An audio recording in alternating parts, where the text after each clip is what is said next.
اللهم صل وسلم وبارك عليه اللهم صل وسلم وبارك عليه الحمد لله وكفى وسلام على عباده الذين اصطفى أما بعد فأعوذ بالله من الشيطان الرجيم بسم الله الرحمن الرحيم هن لباس لكم وأنتم لباس لهن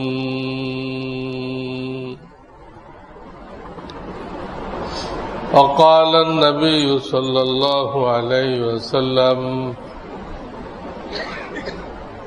الدنيا كلها متاع وخير متاع الدنيا المرأة الصالحة أو كما قال عليه الصلاة والسلام बुजुर्गान मोहतरम ছাত্র ভাইরা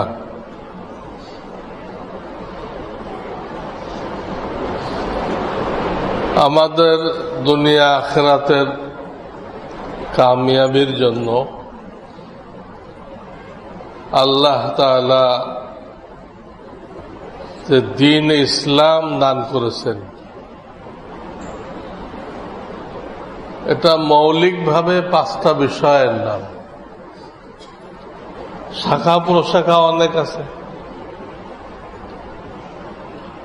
আকীদা বিশ্বাস ঠিক করা এটাকে ঈমান বলা হয়। কোরআন তেলাওয়াত,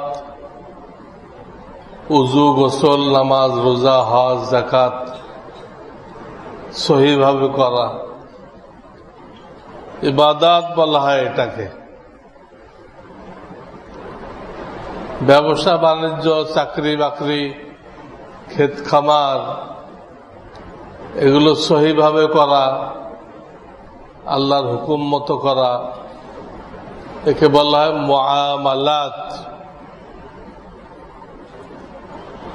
বাপ মায়ের হক কি, অধিকার কি, সন্তানের অধিকার কি, বিবির অধিকার কি, পাড়া প্রতিবেশীর অধিকার কি, একটা কাফেরের অধিকার কি, একটা জীবজন্তুর অধিকার কি। জীবজন্তুর অধিকার আছে। পিপাসিত কুকুরকে পানি খাওয়ায় এক গুনাহগার আল্লাহর ওলি হয়ে গেছে, বুখারী শরীফের হাদিস। বিড়ালকে না খাওয়াই মারছে, বাঁধে রাখছিল, খেতে দেয় নাই। বিড়াল খাবে তো বান্ধা মরে গেছে। মেরাজ রাত্রে নবীজি সেই লোকরা দেখে আসছে, বিড়ালে নখ দিয়ে তাকে ফাড়তেছে, জাহান্নামী হয়ে গেছে। বিড়ালকে কষ্ট দিয়ে জাহান্নামী হয়ে গেছে। এই যে বান্দার হক হক করলে বাদ, তোমার দ্বারা কেউ যেন কষ্ট না পায়, অযথা কষ্ট না পায়, এগুলোকে বলা হয় মুআশারাত।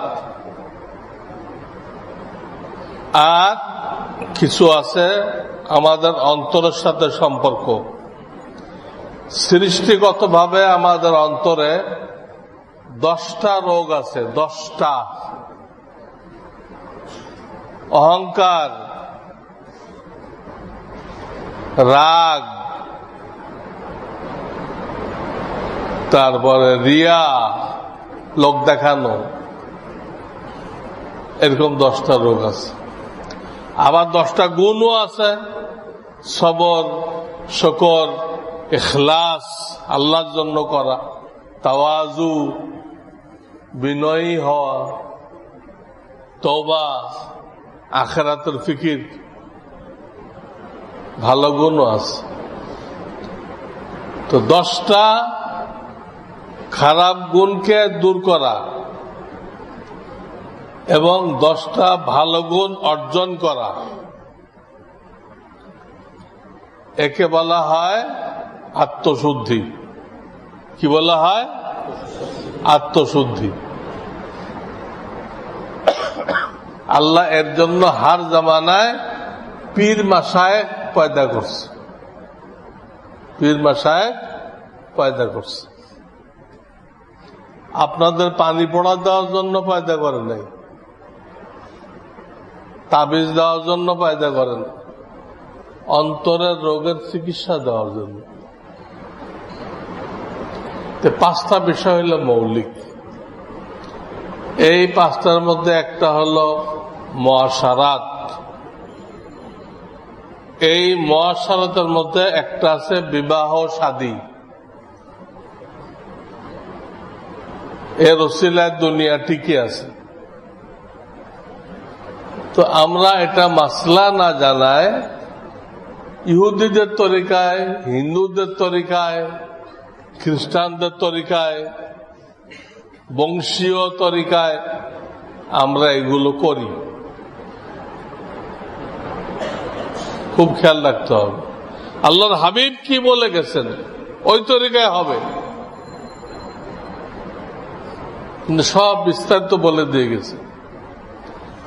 এই ব্যাপারে আমার একটা বই আছে বাংলাতে, ইসলামী বিবাহ। যারাই বিবাহ করতে ইচ্ছুক নিজে ছেলে মেয়েকে, অবশ্যই যেন এটা পড়ে নেয়, যাতে কোনো কাজ শরীয়ত বিরোধী না হয়, আল্লাহর নাফরমানি না হয়। তাহলে আল্লাহ মিল মোহাব্বত দিবেন, শান্তি দিবেন, খায়ের বরকত দিবেন, নেক আওলাদ দিবেন, সব দিক দিয়ে কামিয়াব। এই ব্যাপারে অনেক মসলা আমি আগেও বলেছি, প্রায় সময় বলি, লোকেরা এই বিষয়টা বুঝে। আমি বলে থাকি, প্রথমে মোহর জিজ্ঞাসা করবেন, আপনাদের মেয়ের মোহর কত। মোহর যদি আপনি না পারেন, আর আগে বাড়ার দরকার নেই। আজকাল মানুষের কাণ্ডজ্ঞান নেই, মোহর চায় 10 লাখ 20 লাখ। মোহর হইতে হবে সর্বোচ্চ মোহরে ফাতেমি 1.5-2 লাখ, শেষ। একটা লোক সারা জীবনে কত রোজগার করে? 20 লাখকে রোজগার করে, সে মোহর দিবে, স্ত্রীকে খাওয়াবে কোত্থেকে? এটা আগে জিজ্ঞেস করতে হবে। 2 নম্বরে দেখার পালা। সেখানে 1 নম্বর তো দিনদারিকে প্রাধান্য দিতে হবে। প্রথমে মেয়ে মানে ছেলের যে মেয়ে গার্জিয়ান আছে, মা বোন আছে, তারা আগে দেখবে। সেটাও জানাজানি করে না, মোটামুটি হালকাভাবে দেখে আসবে।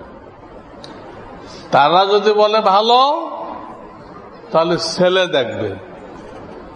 কিন্তু ছেলে দেখতে যায় তার সাথে তার বাপ থাকতে পারবে না, চাচা থাকতে পারবে না, কোনো বন্ধু বান্ধব থাকতে পারবে না। এটা খেয়াল রাখতে হবে। সে একা দেখবে, আর মেয়ের সাথে মাহরাম থাকবে, এবং শুধু চেহারা দেখতে পারবে। ওড়নাটা খোলো, তোমার চুলগুলো দেখি, জামাটা গোটাও, তোমার হাতখানা দেখি, জায়েজ নেই। শুধু চেহারা দেখবে। এই হল মাসআলা। বিবাহের মধ্যে মাত্র 2টা লেনদেন। বিবিকে মোহর দাও তৌফিক অনুযায়ী, আর তোমার তৌফিক অনুযায়ী অলিমা খাওয়াও আত্মীয় স্বজন বন্ধু বান্ধব। এটা ছেলে পক্ষের দায়িত্ব। মেয়ে পক্ষের কোনো দায়িত্ব নেই। কেন? একটা মেয়ে, তাকে তার বাপে বহু বছর ধরে পালছে, বহু বছর ধরে পালছে, বাপের খরচ হয় নাই, এখন আর একজনকে বুঝাই দিচ্ছে, আর একজনকে বুঝাই দিচ্ছে, তার দিলে অনেক কষ্ট। এই জন্য বিবাহের সময় আল্লাহ মেয়ের বাপকে হালকা রাখছে। 2-5 জন আসতে পারে, এই যে 200-500 আসবে, ছেলে পক্ষ শর্ত করে, এটা হাদিসও আসছে। আমার শায়েখ পীর ও মুর্শিদ তিনিও বলছেন যে এই লোকটা এই দাওয়াত যে খাইল, মেয়ের বাপের থেকে চেয়ে দাখালা সারেকান খরাজা মুগীরান, চোর হয়ে ঢুকলো, ডাকাত হয়ে বের হয়ে আসলো।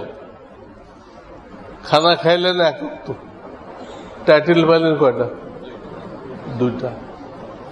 এইরকম খানা থেকে আল্লাহ আমাদেরকে কি করুক? হেফাজত করুক। এই শর্ত করা যাবে না। দুটাই খরচ, দুটাই খরচ। বিয়ের মজলিসে ছেলে তো সাধারণত থাকে, মোবাইলে যে বিয়ে পড়ায় এগুলো জায়েজ নেই, মোবাইলে বিয়ে জায়েজ নেই, জিনা হবে। হ্যাঁ, মোবাইলে কাউকে উকিল বানায় দিতে পারে, ছেলেও উকিল বানায় দিতে পারে, সে ছেলের পক্ষ থেকে কবুল করবে, আর মেয়ের পক্ষ থেকে তো উকিল আসেই। কিন্তু এখানে ভুলটা হয়, অনেক লোক না জানে থার্ড পার্সনকে উকিল বানায়।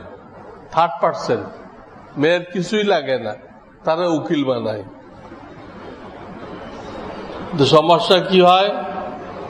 মেয়েটা মনে করে এই লোকটা আমার উকিল বাপ হয়ে গেছে, তাদের এর সাথে দেখা সাক্ষাৎ করা যায়, সারা জীবন তাকে বাপ ডাকে, তার সামনে যায়।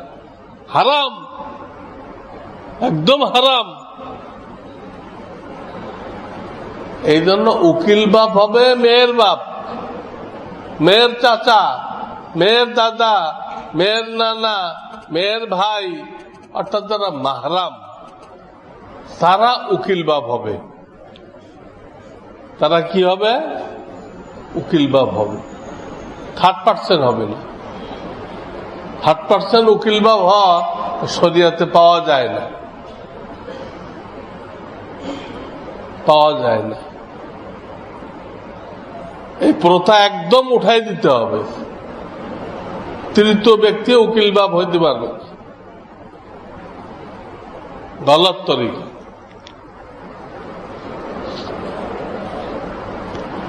আমাদের মুরব্বী মৌলানা মাহমুদুল হাসান সাহেব, উনি এক ঘটনা শোনাইছে। এক লোক হজরত থেকে 3টা চাদর আনছে, একটার দাম 10,000, একটা 8,000, একটা 6,000। আপনারা আগেও হয়তো শুনছেন। তো ওনার সাথে মৌলানা মাহমুদুল হাসান সাহেব, শাইখুল হাদিস, বাংলাদেশের এখন বেফাকের চেয়ারম্যান, দাওয়াতুল হকের আমির, তার সাথে পরামর্শ করতে আসছে। তো উনি তাকে জিজ্ঞেস করলেন, আপনার কি খেয়াল? আমার খেয়াল হলো 10,000 টাকাটা উকিল বাপকে দিতে হবে, আর 8,000 টাকাটা আমার শ্বশুর আব্বাকে দিতে হবে, আর 6,000 টাকাটা আমার নিজের বাপ পাবে। আচ্ছা, কি যুক্তিতে? আপনার যুক্তিটা বলো। সে লোকটা যুক্তি দিল, উকিল বাপ 10,000 টাকা এই জন্য ভাবে, আমার বিবিকে তো সেই আমার হাতে তুলে দিচ্ছে, এই জন্য 10,000 টাকার চাদর পাবেন। আচ্ছা, শ্বশুর আব্বা এই আরেকজন দাঁড়াইছে কেন আপনারা খেয়াল করেন না? কিছু লোক থাকো কেউ বয়ানে নামাজ, এটা মোটা কথা বোঝেন না। কেউ নামাজ পড়লে বয়ান করা যায় না, আর বয়ান করলে নামাজ পড়া যায় না। মাথায় কিছু ঘিলু থাকতে হবে। বয়ান হইলে নামাজ হবে না। সেই সময় আপনি আগে আসেন, আপনার নামাজ পড়তে হলে আগে আসেন, তো বয়ানের পরে পড়েন। বয়ানের মধ্যে পড়তেছেন কেন? বয়ান হইলে নামাজ হবে না, আর নামাজ পড়তে থাকলে বয়ান হবে না। প্রায় মসজিদে জানে না, ওদিক দিয়ে নামাজ হইতেছে, বয়ান হইতেছে। চরম জাহেলিয়াত, চরম মূর্খতা। আমাদের মসজিদও দেখা যায় এইরকম কিছু নালায়েক বয়ানের মধ্যে এসে নামাজ শুরু করে দেয়। কিছু বড় ছাত্র ভলান্টিয়ার হিসেবে থাকবা, এইগুলোকে বসাই দিবা, বসতে রাজি না হলে বেদায় করে দিবা। এরা ফেতনা করতে আসছে, ফেতনা করতে আসছে, আমাদেরকে হাদিস শিখাইতে আসছে। তো বলল ৮,০০০ টাকাটা আমার শ্বশুর আব্বা পাবে, কারণ উনি তো মেয়েকে জন্ম দিচ্ছেন। আর ৬,০০০ টাকাটা এটা আমার আব্বা পাবে, কারণ ওনার তো কোনো অবদান নেই। নাউযুবিল্লাহ। উনি বললেন আপনি তো উল্টা বুঝছেন, ১০,০০০ টাকাটা আপনার বাপ পাবে, সবচেয়ে অবদান ওনার। আল্লাহ রসুলের পরে বাপ মায়ের হক সবচেয়ে বেশি। ৮,০০০ টাকাটা আপনার শ্বশুর পাবে, আর ৬,০০০ টাকাটা উকিল বাপ। উনি বোঝাই দিলেন আসলে উকিল বাপ বলতে কোন জন্তু ইসলামে নেই। চিড়িয়াখানা আছে কিনা আপনার তালাশ করে দেখতে পারেন, চিড়িয়াখানা আছে কিনা, ইসলামে নেই। উকিল বাপ বলতে কোন জন্তু ইসলামে নেই। আল্লাহ আমাদের বুঝবার তৌফিক দান করুন। এই প্রথা উঠাই দিতে হবে। আর একটা জিনিস এই যে বিবাহ হয়ে যাওয়ার পরে বলা হয় লম্বা সালাম দাও, গলত। কোন লম্বা সালাম নেই, দোয়া দিতে হবে। বারাকাল্লাহু লাকা, বারাকাল্লাহু আলাইকা, দোয়া দিতে হবে। সালাম দিতে বলা হয় কেন? গলত তরিকা। তারপরে কোরআনে স্বামী স্ত্রী একজনকে আর একজনের অর্ধেক বলা হয়েছে। স্বামীর অর্ধেক স্ত্রী, স্ত্রীর অর্ধেক স্বামী। কাজেই দুজনের প্রতি খুব ভালো ব্যবহার করবে, খুব ভালো ব্যবহার করবে। ছোটখাটো ভুল ত্রুটি হবেই, স্বামীও ভুল করে, স্ত্রীর একটু বেশি হয়, কারণ তাদের আকল কম দেওয়া হয়েছে। আকল কেন কম দেওয়া হলো? যাতে আপনার ঘর করে। আকল যদি আপনার সমান দেওয়া হয়তো তো আপনার ঘর করতো না, বলতো তুমি আমার ঘর করো, আমার বাড়িতে থাকো, এই কইতো। এটা যদি না কয়, এই জন্য ডিজাইন একটু ছোট করা হয়েছে, শক্তিও কম দেওয়া হয়েছে, আকলও কম দেওয়া হয়েছে। শরিয়ত, তার ভুল একটু বেশি হবে। কিন্তু আল্লাহ কোরআনে স্বামীকে আদেশ করছেন যে এই মেয়েটা বাপ মা দেশ খেস সবকিছু ছেড়ে তোমার কাছে আসছে, তোমার খেদমতের জন্য জিন্দেগি অক্ষ করে দিছে। সে যদি কিছু ভুল টুল করে ফেলে তুমি মাফ করে দিও, তুমি মাফ করে দিও। আল্লাহ তোমাকে তোমার গলত আমলগুলো আল্লাহ কবুল করবেন, ইউসলিহ লাকুম আমালাকুম, তোমার আমলের মধ্যে অনেক ভুল আছে, তা কবুল হওয়ার যোগ্য না। তুমি যে স্ত্রীর সাথে সদ্ব্যবহার করলে, এর কারণে আল্লাহ তোমার গলত আমলগুলো কবুল করে নেবেন এবং তোমাকে ওলি বানাই দিবেন। ওলি, আল্লাহর ওলি বানাই দিবেন নফল ইবাদত ছাড়া। এই স্ত্রীর কিছু ভুল কটু ব্যবহার বরদাস্ত করার কারণে। আবুল হাসান খারকানি রহমাতুল্লাহ আলাই, এক লোক অনেক দূর থেকে ওনার বাড়িতে আসছে মুড়ি দেওয়ার জন্য। তো বাড়িতে আর কেউ নেই, বিবি সাহেব ছিল। তো উনি পর্দার আড়ালতে বলছে, এনার কাছে আসছো, ইনি কিসের বুজুর্গ? আমি তো 24 ঘন্টা ওনার কাছে থাকি, কোন কেরামত তো দেখি না। তো বিচারার মন খারাপ হয়ে গেছে, এত দূরের থেকে আসলাম, ওনার কোনো বুজুর্গই নেই। মনটা খুব খারাপ। বাইরের লোকজন বললো, ভাই কি হয়েছে? ভাই আমি তো এনার কাছে আসছি বায়াত হইতে, ওনার বিবি বলতেছে তার কোনো বুজুর্গই নেই। বলল, বিবির কথা শুনেন না, আপনি নিজে দেখেন। পরে উনি অপেক্ষা করতেছেন উনি কখন আসেন। বেশ কিছুক্ষণ পরে উনি আসছেন। লাকড়ির একটা বোঝা বাঁধতে হয় না, একটা সাপ দিয়ে বাঁধছে। সাপ বাঁধছে। আচ্ছা, বোঝাটা কি? এত বড় বোঝা তো মাথায় নেওয়া যাবে না, বিরাট বোঝা। এটা বাঘের পিঠে দিছেন, আর উনি ওই বাঘটা চড়ে আসছেন। হতভম্ব হয়ে গেছে, কি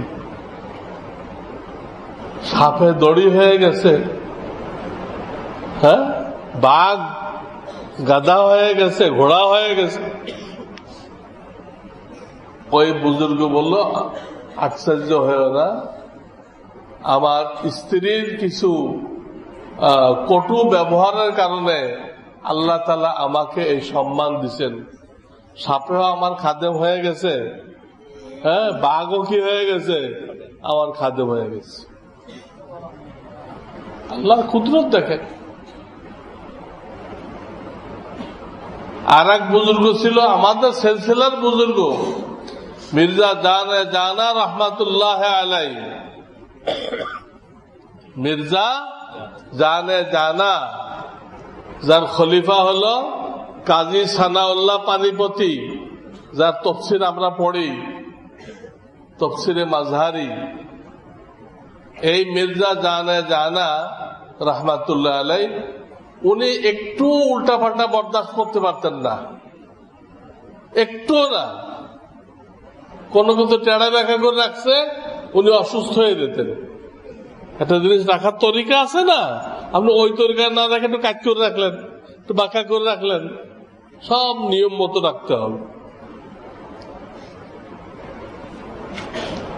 এত ওনার মেজাজ নাজুক। ওনার কাছে ইলহাম হলো, দিল্লির অমুক মহল্লায় একটা মহিলা আছে যার ইবাদত বন্দেগী অনেক, খুব ইবাদত বন্দেগী করে, কিন্তু তার একটা ত্রুটি হলো কথার মধ্যে কোনো রসকস নেই। কথা না বলে, অনিচ্ছায় মনে হয় গায়ের চামড়া ছিলে দেয়। তো ওনাকে ইলহাম করা হলো, এই মেয়েটাকে যদি তুমি বিয়ে করো তো তোমাকে অলি বানাই নেওয়া হবে, আল্লাহর অলি বানাই নেওয়া হবে। উনি সকালে ওই মহল্লা চলে গেলেন, ওই মহল্লা খুঁজে বের করে ওই মেয়েকে বিবাহ করে নিয়ে আসলেন, এবং এর ওসিলায় আল্লাহ ওনার নাম সারা দুনিয়ায় ছড়াই দিলেন। তো অনেক সময় মুরিদান বাসায় যাইতো খানা আনতে, বা কি বাজার লাগবে জিজ্ঞেস করতে। তো ডাকতো, আম্মা জান কি লাগবে, পেশা হুজুর পাঠাইছে, এগুলো বলতো। তো ওনার বিবি রাগ হয়ে যায়, কিসের পীর সাহেব, ধোকাবাজ, স্বামীকে গালাগালি করত। একবার এক পাঠান গেছে, ওদের তো আকল কম রাগ বেশি, আকল কম রাগ বেশি। ও তো ছুরি বের করছে, আপনাকে একদম জবাই করে দিব, আপনি আমার পীর সাহেব সম্পর্কে এসব বলেন। পরে খেয়াল, আরে তো আমার পীরের স্ত্রী, আমি কি করতেছি এটা। পরে খুব মন খারাপ করে আসছে। পীর সাহেব বলল, কি হয়েছে, বাসার থেকে কিছু বলছে? জি হুজুর, আপনি এই মহিলাটাকে রাখছেন কেন, আর দুনিয়ায় মেয়ে পান নাই, এটা বিদায় করে দেন। তখন মির্জা জানা রহমাতুল্লাহ বলছেন, জানো আল্লাহ আমাকে বুজুর্গি দান করছেন, আমার নাম সারা দুনিয়ায় ছড়াই দিছেন, এই মহিলার কটু ব্যবহার সহ্য করার কারণে আল্লাহ আমাকে এই নেয়ামত দান করছেন। জানো কিছু? আমাদের এক দেওবন্দি বুজুর্গ, তার স্ত্রী ওই খিচুড়ি পাক করছে, লবণ দিতে মনে নেই, খিচুড়িতে লবণ দিতে মনে নেই। উনি মুহাদ্দিস ছিলেন, হাদিস পড়াইতেন, লবণ দেয়নি। তো খুব বেমজা, এই বেমজাটা উনি কষ্ট করে খাইলেন, বিবিকে রাগটাগ করলেন না। অনেকে তো বিবিকে পিটাইতে আরম্ভ করে, যে তরকারি এরকম কেন, মজা হয় নাই কেন, এটা মজা হয় নাই কেন, স্ত্রী বলে জুলুম করে। উনি চিন্তা করলেন যে আমার কেসমতে যা ছিল তাই, আজকে দুপুরে এটাই কেসমতে ছিল, খায় নিছে, স্ত্রীকে কিছু বলে নাই। ওনার মৃত্যুর পরে কোন বন্ধু ওনাকে স্বপ্নে দেখছে, আল্লাহ আপনার সাথে কি ব্যবহার করছে, বলতেছে আল্লাহ আমাকে মাফ করে দিছে। তো বন্ধু জিজ্ঞেস করলো, কেন মাফ করলো, কিসের ওসিলায়, কোন আমলের ওসিলায়? তুমি সারা জীবন যে এত আজ মাহফিল করলেন, এত হাদিস পড়াইলেন, এত মুরিদ বানাইলেন, এগুলো একটাও বললো না। বলল কি, যে আমার বিবি একদিন লবণ ছাড়া খিচুড়ি পাকাইছিল, খুব বেমজা, আমার মেজাজটা খারাপ হয়ে গেছিল, কিন্তু আল্লাহ দিচ্ছে, আল্লাহর বান্দি, আল্লাহ তার সাথে ভালো ব্যবহার করতে কইছেন।